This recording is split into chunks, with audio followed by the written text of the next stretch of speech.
2007 में एप्पल ने दुनिया के सबसे लोकप्रिय MP3 प्लेयर आईपॉड को एक नए उत्पाद के साथ बदलने की योजना बनाई थी, जिसके बारे में उन्हें पता था कि इसमें कहीं अधिक क्षमता होगी।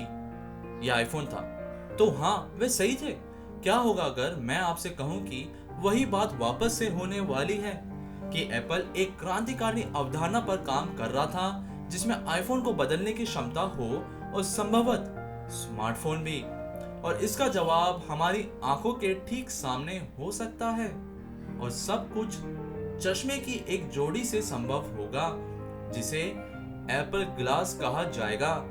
लेकिन रुकिए, क्या गूगल ने पहले ऐसा कुछ करने की कोशिश नहीं की थी? 2013 में गूगल ने स्मार्ट ग्लास के बाजार को मुख्यधारा में लाने की उम्मीद में गूगल ग्लास नामक एक उत्पाद लॉन्च किया था, और वो मिशन एक बहुत बड़ी विफलता थी। यहाँ बताया गया है कि एप्पल ये कैसे करेगा जो गूगल नहीं कर पाया, और गूगल की AR की दुनिया में आने की योजना, और भी बहुत कुछ।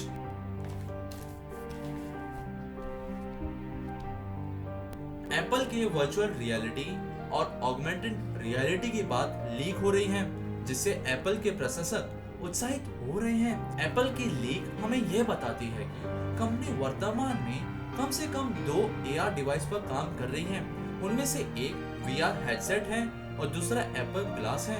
सच्चाई यह है कि एप्पल केवल AR उत्पादों के निर्माण पर ध्यान केंद्रित नहीं कर रहा है, वह गोपनीयता पर भी ध्यान केंद्रित कर रहा है। जब उपभोक्ता के गोपनीयता की बात आती है तो एप्पल की एक अच्छा आदमी होने की प्रतिष्ठा है, इसलिए ये समझ में आता है।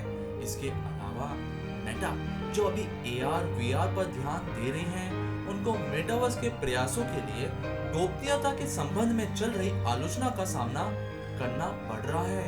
इन सबसे ऊपर गूगल ग्लास कभी मुख्य धारा का उत्पाद बनने में विफल हो गया। इसका यह कारण था कि कई लोग इसे गोपनीयता के लिए खतरे के रूप में देखते थे। तथ्य यह था कि डिवाइस में कैमरा था, इसका मतलब था कि उपयोगकर्ता आसानी से वीडियो रिकॉर्ड कर सकते थे और जब चाहें दूसरों की सहमति के बिना तस्वीरें ले सकते थे। इसने गूगल ग्लास को कई स्थानों पर प्रतिबंध कर दिया, जिनमें शामिल हैं मूवी थिएटर, क्योंकि लोग इस डिवाइस का उपयोग करके सिनेमा घरों में अवैध रूप से मूवी रिकॉर्ड कर सकते थे। एप्पल ने गोपनीयता की समस्या का समाधान ढूंढा, एप्पल ग्लास में कैमरा बिल्कुल भी शामिल ना करके, जो अन्य लोगों की गोपनीयता पर आक्रमण करे बिना पर्यावरण जागरूकता और हाव भाव को समझ लेगा।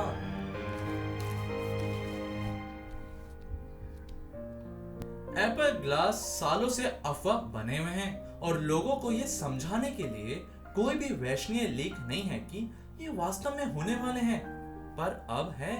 YouTube चैनल के फ्रंट पेज टैग के होस्ट जॉन प्रोसेर से मिले। जॉन प्रोसेर ने लगभग 1 साल पहले आईफोन SE और मैकबुक प्रो की शुरुआत की सटीक भविष्यवाणी करके इंटरनेट की प्रसिद्धि हासिल की थी। फिर उन्होंने अपना ध्यान एप्पल के AR चश्मे की ओर लगाया और उनके पास देने के लिए बहुत सारी जानकारी थी।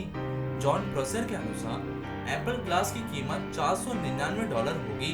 यह कीमत गूगल ग्लास के मुकाबले काफी सस्ती होगी और गूगल ने उनके स्मार्ट चश्मे के लिए $1500 की भारी कीमत निर्धारित की थी।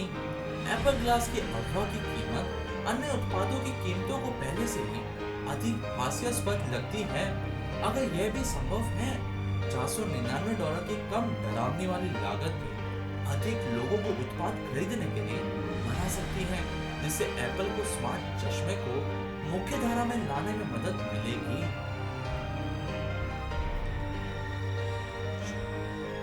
एप्पल ने अब तक एप्पल ग्लास के बारे में चुप रखा है, जिससे उत्पाद थोड़ा रहस्य बन गया है। हालांकि यह कोई रहस्य नहीं है कि एप्पल AR की संभावना की खोज कर रहा है। यहाँ तक कि उनकी वेबसाइट पर एक संपूर्ण पृष्ठ भी है जो इस विषय के लिए समर्पित है। एप्पल के CEO टिम कुक लगातार AR की प्रशंसा करते हुए कहते हैं कि AR जैसी चीजें बहुत कम ही मिलती हैं। यहाँ तक कि उन्होंने YouTube चैनल आई जस्टिन के साथ एक साक्षात्कार में खुद को AR का नंबर 1 फैन बताया था। यदि एप्पल ग्लास बनाने की योजना का खुलासा करता है, तो क्या आपको लगता है कि वह वही कर पाएंगे जो गूगल कर सकता था और उत्पाद को मुख्य धारा में ला पाएंगे।